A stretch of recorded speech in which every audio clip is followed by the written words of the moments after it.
Or sure enough, it could be any activity, such as taking a meal, taking breakfast. So rather than gobbling up one's breakfast, one pays really close attention to this entire process of taking breakfast. So being aware of the texture of the food in the mouth, and then the temperature that goes along with it, and the taste that goes along with this experience, and the change of taste, and things like the process of swallowing, and so on. So it's not just in an absent-minded manner putting food into the mouth and then quickly swallowing it, but rather it's doing this very simple day-to-day activity with some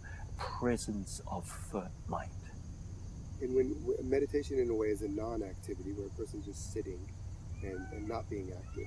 When they're not being active, what are the objects of mindfulness? What is a person being mindful of at that point? Well, the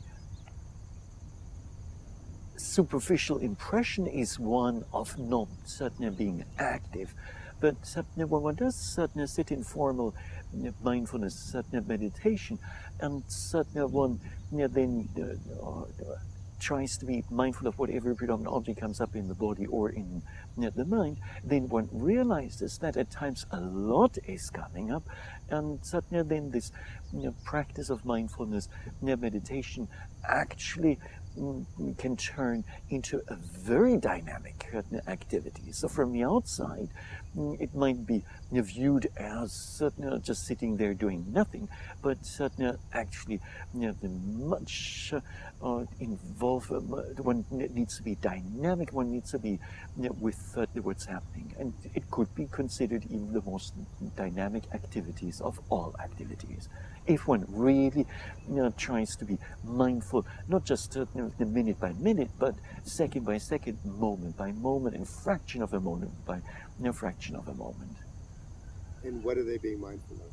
And then a retreatant who sits there in meditation will be mindful of, let's say, a thought arising in the mind, and then there may be pain arising in the knee, or it could be some a pleasant sensation of a chill or thrill. It could be a pleasant feeling, could be an unpleasant feeling. It could be a mental state of happiness, it could be a mental state of joy, or it could also be a mental state of, let's say, misery. Whatever comes up, there's many things that certainly come up in the mindfulness meditation.